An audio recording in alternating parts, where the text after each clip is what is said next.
زینب نے کچھ کہنے کی بجائے یکدم نفیسہ کے ساتھ لپٹ کر رونا شروع کر دیا۔ کیا ہوا زینی، کچھ بتاتی کیوں نہیں؟ کیوں ہولا رہی ہو مجھے؟ نفیسہ کی آواز پر ربیہ کھانا چھوڑ کر پریشانی کے عالم میں باہر نکل آئی۔ کیا ہوا زینی، کیوں رو رہی ہو؟ وہ بھی گھبرا گئی تھی۔ وہ لڑکا، اس لڑکے نے آج میری طرف ایک خط پھینکا اور شیراز اچانک وہاں آ گئے، زینب نے ہچکیوں میں کہا۔ کون سا لڑکا؟ کیسا رکا؟ نفیسہ بوکھلائیں۔ میں خالہ کے گھر جا رہی ہوں، شیراز بہت ناراض ہو کر گئے ہیں، مجھے ان کو منانا ہے۔ وہ روتے ہوئے اپنا بیگ فرش پر رکھ کر دوبارہ دروازے کی طرف جانے لگی۔ ربیہ نے اس کا بازو پکڑ لیا۔ اس وقت تم مت جاؤ، ابھی امی جائیں گی یا ابو کو آنے دو، پھر وہ جائیں گے۔ شیراز بہت ناراض ہو کر گئے ہیں تو تمہیں دیکھ کر اور ناراض ہو جائیں گے۔ مگر ربیہ، مجھے ان کو منانا ہے، اس میں میرا کوئی قصور نہیں ہے۔ وہ اسی طرح رو رہی تھی۔ آخر تم دونوں مجھے کچھ کیوں نہیں بتا رہی؟ نفیسہ کی پریشانی اب عروج پر تھی۔ پتہ نہیں شیراز نے گھر جا کر خالہ سے کیا کہا ہوگا، تم اس وقت وہاں مت جاؤ۔ ربیہ نے زینب کے رونے کے باوجود اسے باہر جانے سے روکا۔ نہیں، وہ خالہ کو کچھ نہیں بتائیں گے، مجھ سے جتنا مرضی ناراض ہوں، مگر وہ اس طرح میری بات خالہ سے نہیں کہیں گے، اس نے بہتے ہوئے آنسوؤں میں اعتماد کے ساتھ کہا۔ مجھے کیا پتا کون سا لڑکا ہے وہ، یہ آپ جا کر اپنی بھانجی سے پوچھیں کہ کس سے گلی میں رکے وصول کرتی پھر رہی ہے۔ شیراز نے طیش میں آ کر وہ خط دور پھینکتے ہوئے کہا۔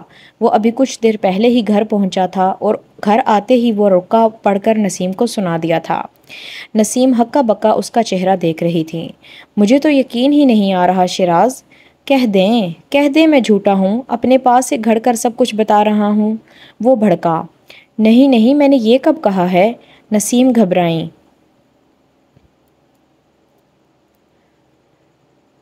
نہیں، کہہ دیں آپ، یہ بھی آپ کی وجہ سے ہی یہ مصیبت میرے گلے پڑی ہے۔ میں اسے کیا سمجھتی تھی اور یہ کیا نکلی؟ تم ٹھیک کہتے ہو، کوئی بات ہو تبھی لڑکے پیچھے آتے ہیں، یوں ہی راہ چلتے کوئی رکا تھوڑی پکڑا جاتا ہے۔ نسیم نے بالآخر جیسے شیراز کی بات پر یقین کرتے ہوئے کہا۔ اور رکے میں باقاعدہ اس کا نام لکھا ہوا تھا، رشتہ بھیجنے کی بات لکھی ہوئی تھی۔ میرا تو خون کھول رہا ہے یہ سوچ کر کہ وہ مجھے بیوقوف بناتی رہی۔ آج میں نے یہ سب کچھ دیکھا ہے، اور گلی میں پتہ نہیں کون یہ سب کچھ دیکھتا ہوگا۔ لوگ کیا سوچتے ہوں گے، کیا باتیں کرتے ہوں گے۔ یہ محلے میں رہنے والی لڑکیاں یہی سب کچھ کرتی پھرتی ہیں۔ اب آپ کو پتہ چل گیا ہوگا کہ میں کیوں اس سے شادی نہیں کرنا چاہتا تھا۔ پتہ نہیں میرے علاوہ اور کتنے لڑکوں کے ساتھ چکر چلا رہی ہوگی۔ شیراز کے منہ میں جو آ رہا تھا وہ بولتا جا رہا تھا۔ غصے میں تو خیر وہ تھا، لیکن اس غصے کے ساتھ ساتھ اس وقت اسے واقعی بے حد ہتک اور توہین کا احساس ہو رہا تھا۔ آخر اس کی منگیتر گلی میں کھڑی کسی لڑکے سے خط لیتی پکڑی گئی تھی۔ شیراز نے جو کچھ اپنی آنکھوں سے دیکھا تھا اور جو کچھ وہ فرضی طور پر تصور کرتے ہوئے اپنے ذہن میں دیکھ رہا تھا، ان دونوں میں بہت فرق تھا۔ وہ اس وقت اپنی آنکھوں سے دیکھے جانے والے منظر پر بھروسہ کرنے کے بجائے اپنے ذہن کی آنکھ سے دیکھے جانے والے منظر پر اعتبار کر رہا تھا۔ تم فکر مت کرو، میں ابھی اور اسی وقت ان کی چیزیں ان کے منہ پر مار کر آتی ہوں، نسیم نے بیٹے کو تسلی دی۔ صرف منگنی کا سامان نہیں، یہ سب کچھ بھی لے جائیں، شیراز نے غصے سے کہا اور کمرے میں جو موجود الماری کھول کر اس سے اندر موجود ساری چیزیں باہر پھینکنے لگا جو زینی اسے وقتاً فوقتاً دیتی رہی تھی۔ خالہ آئی ہیں باہر دروازے پر۔ تبھی نصرت نے تیزی سے اندر آ کر اطلاع دی۔ شیراز اور نسیم نے ایک دوسرے کو دیکھا، پھر شیراز نے کہا، میں سامنا نہیں کر رہا ان کا، میرا پوچھیں تو بتا دیں کہ میں گھر پر نہیں ہوں۔ تم منگنی کی چیزیں لے کر باہر آؤ، نسیم نے نزہت سے کہا اور خود باہر نکل گئیں۔ دروازے پر نفیسہ بے حد پریشان سی کھڑی تھیں۔ نسیم کے دروازہ کھولتے ہی وہ اندر آ گئیں۔ تم اگر ہماری طرف نہ آتی تو میں خود تمہاری طرف آنے والی تھی۔ یہ تمہاری بیٹی کیا گل کھلاتی پھر رہی ہے؟ نسیم نے چھوٹتے ہی کہا۔ آپا، زینی کا کوئی قصور نہیں، وہ لڑکا بہت عرصے سے اسے تنگ کر رہا تھا، نفیسہ نے بے حد لجاجت سے کہا۔ ہماری بیٹیوں کو تو کوئی تنگ نہیں کرتا یوں آتے جاتے، نسیم نے دو بدو کہا۔ وہ کالج آتی جاتی ہے آپا، رستے میں 100 برے لڑکے ہوتے ہیں۔ برے لڑکے شادی کی دعوت نہیں دیتے پھرتے، نسیم نے ان کی بات کاٹی۔ شادی کی دعوت؟ نفیسہ بے اختیار چونکی۔ یہ تم اپنی بیٹی سے جا کر پوچھو، شیراز نے خود رکا پڑھ کر سنایا ہے مجھے، اس لڑکے نے گھر رشتہ بھیجنے کے بارے میں پوچھا ہے۔ اللہ نہ کرے آپا، ہم ایسے کسی لڑکے کے ماں باپ کو اپنے گھر بلوائیں، آپ شیراز کو بلوائیں، میں خود معذرت کر لیتی ہوں اس سے۔ کوئی ضرورت نہیں ہے معافی کی۔ نزہت، منگنی کا سامان لے آؤ، ہمیں تمہاری بیٹی نہیں بیاہنا۔ نسیم نے بلند آواز میں نزہت کو آواز دیتے ہوئے کہا۔ آپا آپ کیا کہہ رہی ہیں؟ اتنی چھوٹی سی بات پر منگنی توڑ رہی ہیں؟ نفیسہ کے پیروں سے جیسے زمین نکل گئی تھی۔ تمہارے لیے جو چھوٹی بات ہے وہ ہمارے جیسے عزت داروں کے لیے بہت بڑی بات ہے۔ میرا بیٹا افسر ہے، دنیا اسے سلامیں کرتی پھرے اور تمہاری بیٹی اس کی عزت کو گلی محلوں کے لڑکوں کے ساتھ اچھالتی پھرے۔ نزہت تب تک ایک تھیلے میں منگنی کا سامان لے کر باہر آ گئی تھی۔ نفیسہ بے اختیار رونے لگی۔ آپا یہ ظلم نہ کریں، میں ہاتھ جوڑ کر زینی کی طرف سے معافی مانگتی ہوں۔ آپ کہیں گے تو زینی کو لے آتی ہوں ابھی، وہ آپ کے اور شیراز کے پاؤں پکڑ کر معافی مانگ لے گی۔ یہ سب پہلے سوچنا تھا، اب کوئی فائدہ نہیں۔ شیراز اس سے شادی پر تیار نہیں ہے اور کوئی بھی عزت دار آدمی ایسی لڑکی کے ساتھ رشتہ کیوں جوڑے گا؟ آپا صرف ایک موقع دے دیں، میں زینی کو گھر بٹھا لوں گی، وہ کالج تو کیا کہیں نہیں جائے گی، جو آپ لوگ کہیں گے وہی کرے گی، لیکن یہ منگنی نہ توڑیں، میری زینی مر جائے گی، وہ محلے کے لڑکوں کے ساتھ چکر چلاتے ہوئے تو نہیں مری، اور اس منگنی کے ٹوٹ جانے پر مر جائے گی۔ اتنی با حیا ہوتی تو وہ اس لڑکے سے رکا لیتے ہوئے مر جاتی۔ یہ نزہت تھی جس نے بے حد ہتک امیز انداز میں وہ سامان باہر چرپائی پر لا پھینکا تھا۔ کچھ بھی نہیں ہوگا زینی، تم خواہ مخواہ پریشان ہو رہی ہو، شیراز بھائی تھوڑا بہت ناراض ہوں گے پھر ٹھیک ہو جائیں گے۔ نفیسہ کے جانے کے بعد ربیہ نے زینی کو تسلی دیتے ہوئے کہا۔ تھوڑا بہت ناراض بھی کیوں ہوں میرے ساتھ، میرا تو بالکل بھی قصور نہیں ہے ربیہ، اس نے پریشانی کے عالم میں کہا۔ پہلے ہی اتنے ہفتوں کے بعد میرا اور ان کا سامنا ہوا تھا، اور اس پر بھی اس طرح، وہ کیا سوچتے ہوں گے کہ میں کیا کر رہی ہوں؟ کیا کر رہی ہو؟ کچھ نہیں کر رہی۔ اب اتنی لمبی منگنی کے بعد یہ تو وہ جان ہی گئے ہوں گے کہ تم کیسی لڑکی ہو، پھر تم کیوں ڈر رہی ہو؟ یہ سوچ سوچ کر کہ وہ تم پر شک کریں گے۔ تم ٹھیک کہہ رہی ہو، مگر مجھے پھر بھی ان کے غصے سے بہت ڈر لگتا ہے۔ اس سے پہلے کہ ربیہ کچھ کہتی دروازے پر دستک ہوئی۔ لگتا ہے امی آ گئیں، ربیہ نے کہا اور جلدی سے اٹھ کر صحن کے بیرونی دروازے کی طرف لپکی۔ دروازے پر واقعی نفیسہ ہی تھیں، مگر ان کے چہرے کے تاثرات اور ہاتھ میں پکڑے تھیلے نے زینی کو بھی اٹھ کر نفیسہ کی طرف آنے پر مجبور کر دیا۔ کیا ہوا امی؟ ربیہ نے روتی ہوئی نفیسہ سے بے حد پریشان ہو کر پوچھا۔ زینی کی چھٹی حس اسے جیسے کسی خطرے سے آگاہ کر رہی تھیں۔ اس کی نظریں نفیسہ کے چہرے پر نہیں، ان کے ہاتھ میں پکڑے تھیلے پر تھیں۔ وہ اندازہ لگا سکتی تھی کہ اس میں کیا ہو سکتا تھا، اور اس چیز کا خیال بھی اس کے لیے سہانے روح تھا۔ انہوں نے منگنی توڑ دی، نفیسہ نے روتے ہوئے صحن کے تخت پر بیٹھ کر کہا۔ زینی کو لگا کسی نے اس کی شہرگ پر یکدم پاؤں رکھ دیا۔ ربیہ بھی اسی طرح ہکا بکا کھڑی رہ گئی تھی۔ ایک لفظ کہے بغیر زینی پاگلوں کی طرح بیرونی دروازے کی طرف لپکی۔ ربیہ نے یکدم آگے بڑھ کر اس کا راستہ روک لیا۔ تم کہاں جا رہی ہو؟ میں شیراز کے پاس جا رہی ہوں، میں خود ان سے بات کروں گی۔ نفیسہ تیزی سے اٹھ کر اس کے پاس آئیں۔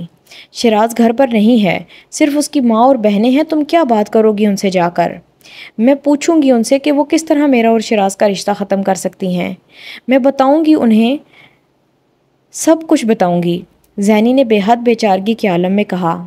وہ کچھ سننے پر تیار نہیں ہیں، انہوں نے میری بہت بے عزتی کی ہے، مجھ سے کیا کیا کہا ہے انہوں نے تمہارے بارے میں، وہ میں اپنی زبان پر بھی نہیں لا سکتی۔ شیراز کو کچھ پتہ نہیں ہوگا ان سب چیزوں کے بارے میں، ورنہ وہ یہ سب کبھی نہ ہونے دیتے، یہ سب ان کی ماں اور بہنوں نے کروایا ہے، میں خود بات کرتی ہوں جا کر، میرے راستے سے ہٹو ربیہ، تمہارے ابو شام کو آئیں گے تو وہی ان سے بات کریں گے، تمہارے جانے کا کوئی فائدہ نہیں ہے۔ نفیسہ نے اسے روکنے کی کوشش کی مگر وہ رکی نہیں۔ ربیہ کو تقریباً دھکا دیتے ہوئے وہ تیزی سے صحن کے کمرے دروازے سے باہر آ گئی تھی۔ تیز قدموں سے تقریباً بھاگنے والے انداز میں اس نے اپنے گھر سے شیراز کے گھر کا فاصلہ طے کیا۔ دروازہ بند تھا۔ زینی نے دروازے کو پوری قوت سے بجایا۔ یہ دروازہ ساری زندگی اس پر بند نہیں ہوا تھا، پھر آج کیسے ہو سکتا تھا؟ اندر صحن میں کھڑا شیراز، نسیم اور نزہت وغیرہ یکدم چونک گئی تھیں۔ خالہ دروازہ کھولیں۔ اس سے پہلے کہ شیراز دروازے کی طرف جاتا، باہر سے زینی کی آواز آئی۔ ہر ایک اپنی اپنی جگہ پر ٹھٹک گیا۔ دروازہ کھولنے اور اس سے کوئی بات کرنے کی ضرورت نہیں ہے، اس سے کہہ دیں کہ میں گھر پر نہیں ہوں، شیراز نے مدھم آواز میں تیزی سے کہا۔ نسیم سر ہلاتے ہوئے دروازے کی طرف بڑھ گئیں۔ کیا کام ہے تمہیں؟ نسیم نے دروازے کے قریب جا کر اسے کھولے بغیر اندر سے ہی تلخ لہجے میں پوچھا۔ مجھے آپ سے بات کرنا ہے۔ زینی کے انداز میں لجاجت تھی۔ جو بات کرنا تھی تمہاری ماں سے کر لی میں نے۔ کچھ اور کہنا یا سننا ہو تو اپنے باپ کو بھیجو، تمہیں یہاں آنے کی ضرورت نہیں ہے، نسیم نے تیز اور بلند آواز میں کہا۔ خالہ دروازہ تو کھولیں، مجھے اندر تو آنے دیں، میری بات تو سنیں، میں آپ کو سب کچھ بتاتی ہوں، آپ دروازہ تو کھولیں۔ وہ دروازے کے باہر کھڑی منت کر رہی تھی۔ میں نے تم سے کہا نا کہ تم یہاں سے چلی جاؤ، مجھے تمہاری کوئی بات نہیں سننی۔ نسیم نے ایک بار پھر اسی انداز میں جواب دیا۔ میں نہیں جاؤں گی، میں آپ سے ملے بغیر نہیں جاؤں گی، زینی نے بے حد ضدی انداز میں کہا۔ تو پھر کھڑی رہو، دروازہ بجاتی رہو، نسیم نے بے حد غصے سے کہا۔ زینی پوری قوت سے دونوں ہاتھوں کے مٹھیوں سے اس دروازے کو بجانے لگی۔ ذلت یہ بھی ہوتی ہے، وہ اب جان رہی تھی، اور یہ کبھی ایک جگہ سے یا ایک ہی انداز میں نہیں ملتی، اسے یہ بھی پتہ چل گیا تھا۔ وہ تب تک دروازہ بجاتی رہی جب تک گلی کے دوسرے گھروں سے لوگ باہر نہیں نکلنے لگے، اور شاید ابھی نہ جانے کب تک دروازہ بجاتی رہتی اگر ربیہ اور نفیسہ زبردستی اسے آ کر وہاں سے نہ لے جاتے۔ جو بات شاید اگلے چند دنوں میں محلے والوں کو پتہ چلنی تھی، وہ چند منٹوں میں پتہ چل گئی تھی۔ زینی پر شیراز کے گھر کا دروازہ بند ہونا کسی بم دھماکے سے کم نہیں تھا۔ سارا قصور تمہارا ہے، تم ہی نے اتنی چھوٹ دے رکھی تھی اپنی بیٹی کو۔ اکبر اب ضیاء پر برس رہے تھے۔ ضیاء تھوڑی دیر پہلے ہی آفس سے گھر آئے تھے اور گھر پہنچتے ہی انہیں یہ خبر مل گئی تھی۔ وہ اسی طرح الٹے قدموں اکبر کے گھر چلے آئے تھے۔ وہ شیراز سے خود ملنا چاہتے تھے، مگر اکبر اور نسیم دونوں نے یہی ظاہر کیا تھا کہ شیراز وہاں نہیں ہے، جبکہ شیراز دوسرے کمرے میں موجود ماں باپ اور ضیاء کے درمیان ہونے والی گفتگو سن رہا تھا۔ سو لیکچر دیتے تھے مجھے اخلاقیات اور ایمانداری پر، اپنی بیٹی کو دینا کیوں بھول گئے؟ اکبر کو پرانی بڑھاس نکالنے کا موقع مل رہا تھا۔ اکبر بھائی، میں قسم کھانے کو تیار ہوں کہ زینی کی کوئی غلطی نہیں ہے، اس کا قصور ہوتا تو میں کبھی آپ کے پاس یہاں نہ آتا، ضیاء نے لجاجت سے کہا۔ تمہارا مطلب ہے کہ اس کا کوئی قصور نہیں ہے، ہم جھوٹے ہیں؟ اکبر نے اسی انداز میں کہا۔ زندگی میں پہلی بار انہیں کسی پر برسنے، کسی پر حاکمیت جتانے کا موقع مل رہا تھا، اور وہ بھی اپنے اس چھوٹے بھائی پر جس کی سرکاری نوکری اور عزت سے وہ ہمیشہ خار کھاتے تھے۔ خدا نخواستہ میں ایسا کیوں کہوں گا اکبر بھائی، یہ سب کچھ کسی غلط فہمی کی وجہ سے ہوا ہے، ورنہ آپ تو جانتے ہیں زینی کو، وہ بھلا اس طرح کا کوئی کام کیسے کر سکتی ہے؟ کسی دوسرے کی اولاد کے بھیدوں کو ہم کیسے جان سکتے ہیں؟ نسیم نے بے حد تلخی سے کہا۔ ماں باپ کا تو کام ہی پردے ڈالنا ہوتا ہے، تم اس کی حمایت کر کے کون سا انوکھا کام کر رہے ہو؟ تم اپنے منہ سے یہ کیسے اقرار کرو گے کہ تمہاری بیٹی کا کردار ٹھیک نہیں ہے؟ بھابھی، میری بیٹی کے بارے میں، کردار کے بارے میں ایک لفظ بھی مت کہیے گا۔ ضیاء نسیم کی یہ بات برداشت نہیں کر سکے تھے۔ چلانے کی ضرورت نہیں ہے، تم ہمارے گھر میں بیٹھے ہو، ہم تمہارے گھر نہیں بیٹھے۔ اکبر نے اونچی آواز میں ضیاء سے کہا۔ سارے زمانے کی آوارہ لڑکی میرے بیٹے کے لیے ہی رہ گئی ہے؟ آپ کو رشتہ ختم کرنا ہے کر دیں، لیکن میری بیٹی کے کردار پر کیچڑ اچھالنے کی ضرورت نہیں ہے آپ کو، ضیاء نے یکدم کہا۔ اکبر اور نسیم کی باتیں اور انداز اب ان کے لیے واقعی ناقابل برداشت تھا۔ ارے اچھا ہوا ہمیں یہ سب پہلے پتہ چل گیا، شادی کے بعد پتہ چلتا تو میرے بیٹے کی کتنی بدنامی ہوتی، نسیم نے کہا۔ واقعی بہت اچھا ہوا کہ یہ سب کچھ مجھے بھی پہلے پتہ چل گیا، شادی کے بعد اس طرح کی تہمت آپ میری بیٹی کے دامن پر لگاتے تو میں کیا کرتا؟ ہمارے بیٹے کی عزت تمہاری بیٹی کی عزت سے کئی گنا زیادہ اور قیمتی ہے، معاشرے میں میرے بیٹے کا ایک مقام ہے، تمہاری بیٹی کیا ہے اور خود تم کیا ہو؟ اکبر نے بے حد حقارت سے کہا۔ ٹھیک کہتے ہیں آپ کے بیٹے کا معاشرے میں ایک مقام ہے، وہ سرکاری افسر بن گیا ہے، اسے شرم آئے گی ایک کلرک کی بیٹی کو اپنی بیوی بناتے ہوئے۔ مجھے تو یہ سب پہلے ہی جان لینا چاہیے تھا۔ کچھ تو ہے آپ لوگوں کے دل میں، جو آپ اکیڈمی جانے کے بعد وہ ایک بار بھی چچا کے گھر نہیں آیا، جہاں وہ مہینے میں کئی بار آتا تھا۔ میری بیٹی پر کوئی تہمت لگانے کے بجائے صرف یہ کہہ دیتے کہ اب آپ کے بیٹے اور میری بیٹی کا جوڑ نہیں رہا۔ اتنا لمبا ڈرامہ کرنے کی کیا ضرورت تھی؟ آپ کی چیزیں میں صبح بھجوا دوں گا، ضیاء نے کھڑے ہوتے ہوئے اپنے آخری چند الفاظ ان سے کہے اور پھر ان کے گھر سے نکل آئے۔ کندھوں پر انہیں اتنا بوجھ محسوس نہیں ہو رہا تھا جتنا دل پر۔ یہ ان کے خونی رشتے تھے، ان کی سگی ماں جائے، وہ فہمیدہ آپا ہوتی یا اکبر، ان کے لیے دونوں سانپ سے زیادہ زہریلے ثابت ہوئے۔ دونوں کی آنکھوں پر حرص و ہوس کی پٹی بندھی ہوئی تھی جس نے انہیں اندھا کر رکھا تھا۔ ضیاء بہت دیر تک اکبر کے گھر پر رہے تھے اور اس سارے عرصے میں زینی جلے پاؤں کی بلی کی طرح صحن کے چکر کاٹتی رہی تھی۔ صرف وہی نہیں، ربیہ، نفیسہ اور سلمان بھی بے حد پریشانی کے عالم میں صحن میں بیٹھے ہوئے تھے۔ ضیاء بالآخر جس وقت شیراز کے گھر سے واپس آئے اس وقت رات کافی ڈھل چکی تھی۔ دروازے پر ان کے دستک دیتے ہی زینی بھاگتی ہوئی دروازے کی طرف گئی۔ اس نے دھڑکتے دل کے ساتھ دروازہ کھولا اور ضیاء کے تاثرات نے جیسے اس کے بدترین خدشات کی تصدیق کر دی تھی۔ کوئی بات نہیں بیٹا، ایک منگنی ختم ہونے سے زندگی ختم نہیں ہوتی۔ اللہ تمہیں شیراز سے بہتر شخص کی رفاقت دے۔ ضیاء نے نم آنکھوں کے ساتھ زینی کے سر پر ہاتھ رکھتے ہوئے کہا اور جیسے اسے زندہ قبر میں غور کر دیا۔ وہ بے یقینی سے باپ کا چہرہ دیکھتی رہی۔ ہر بار جب وہ زہرا کا مسئلہ حل کرنے جاتے تھے تو اس کا مسئلہ حل کر کے ہی آتے تھے، ہمیشہ اچھی خبر لاتے تھے۔ وہ بھی ایسی ہی اچھی خبر کی توقع لیے بیٹھی تھی، اور یہ کیسے ہو سکتا تھا کہ زندگی میں پہلی بار اس مسئلے کا سامنا کرنا پڑا اور باپ اس کے لیے کچھ نہیں کر سکا، اور اب اسے منگنی کے خاتمے پر صبر کی تلقین کر رہا تھا۔ زینی پھٹی پھٹی آنکھوں کے ساتھ ضیاء کو دیکھ رہی تھی، جو نفیسہ سے کہہ رہے تھے صبح منگنی کا سامان واپس دے آنا۔ اچھا ہوا ان لوگوں کا اصلی چہرہ سامنے آ گیا، ورنہ کل کو زہرا کی طرح وہ زینی کو بھی تنگ کرتے۔ وہ کہتے ہوئے اندر کمرے میں چلے گئے۔ نفیسہ دوپٹہ منہ پر رکھ کر رونے لگی تھی۔ شاید وہ بھی زینی کی طرح ضیاء کے وہاں جانے سے کوئی آس لگائے بیٹھی تھی۔ زینی اسی طرح صحن کے دروازے کے پاس کھڑی ماں، بہن اور بھائی کو دیکھ رہی تھی۔ سب کچھ کوئی خواب تھا، کوئی بھیانک خواب، مگر مسئلہ یہ تھا کہ زینی نے کبھی زندگی میں کوئی خواب دیکھا تک نہیں تھا۔ کوئی آسمان سے زمین پر کس طرح گرتا ہے یہ زینب ضیاء سے زیادہ بہتر نہ تو کوئی محسوس کر سکتا تھا، نہ بتا سکتا تھا۔ زینی اس طرح کھڑی مت ہو، بیٹھ جاؤ۔ ربیہ نے اس کا ہاتھ پکڑتے ہوئے بے حد نرمی سے کہا۔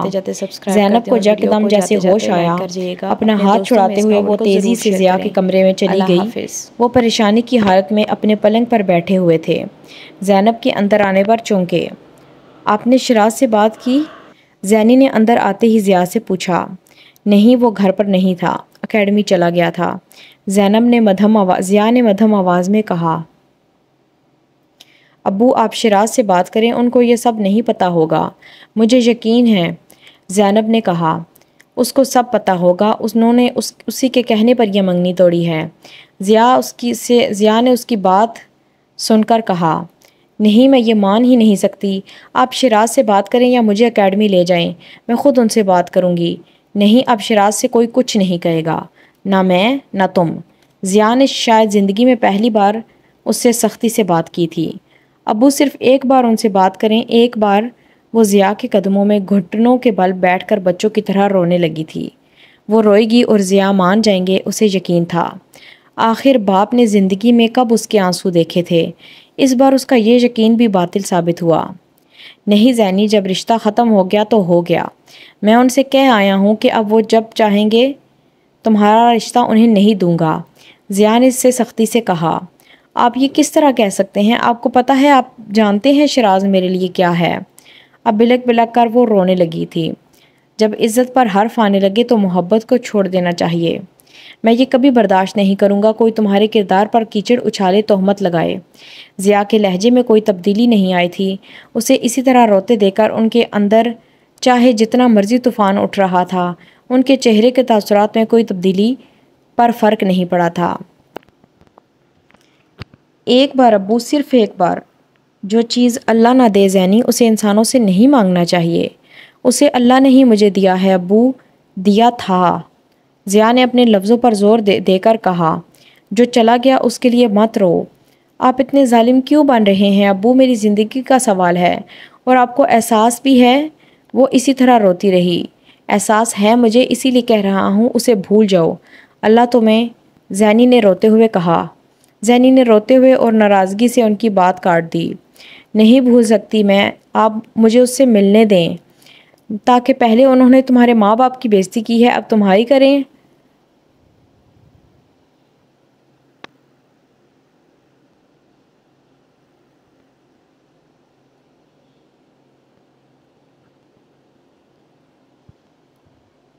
وہ سب کچھ خالہ نے اور باقی گھر والوں نے کیا ہے، شیراز ایسے نہیں ہیں، وہ میرے ساتھ یہ سب کچھ نہیں کر سکتے۔ انہوں نے تم پر اپنے گھر کا دروازہ تک بند کر دیا، تم کیا سوچ کر اس گھر میں جانا چاہتی ہو؟ شیراز نے تو دروازہ نہیں بند کیا نا، وہ دروازہ بند کرتے تو ضیاء نے اس کی بات نہیں سنی تھی۔ وہ اپنے دونوں گھٹنوں پر دھرے اس کے ہاتھ ہٹاتے ہوئے اسے اسی طرح چھوڑ کر اٹھ کے باہر چلے گئے تھے۔ یہ آج زینی کے لیے دوسرا بڑا دھچکا تھا۔ ایسا کب ہوا تھا کہ باپ نے اس کا ہاتھ جھٹک دیا ہو، اس کی بات نہ مانی ہو؟ کیا انہیں اس کا بالکل احساس ہی نہیں تھا؟ تو کیسی لگی ہے آپ کو آج کی ایپیسوڈ؟ مجھے کمنٹ کر کے ضرور بتانا، اور ٹرسٹ می، جیسے جیسے آپ اس ناول کو پڑھتے جائیں گے آپ پاگل ہوتے جائیں گے، یہ اتنا زبردست ناول ہے۔ کل ملتے ہیں، تب تک کے لیے اللہ حافظ، اسٹے ٹیون، اور چینل کو سبسکرائب نہیں کیا تو جاتے جاتے سبسکرائب کر دیں، اور ویڈیو کو جاتے جاتے لائک کر جائیے گا، اپنے دوستوں میں اس ناول کو ضرور شیئر کریں۔ اللہ حافظ۔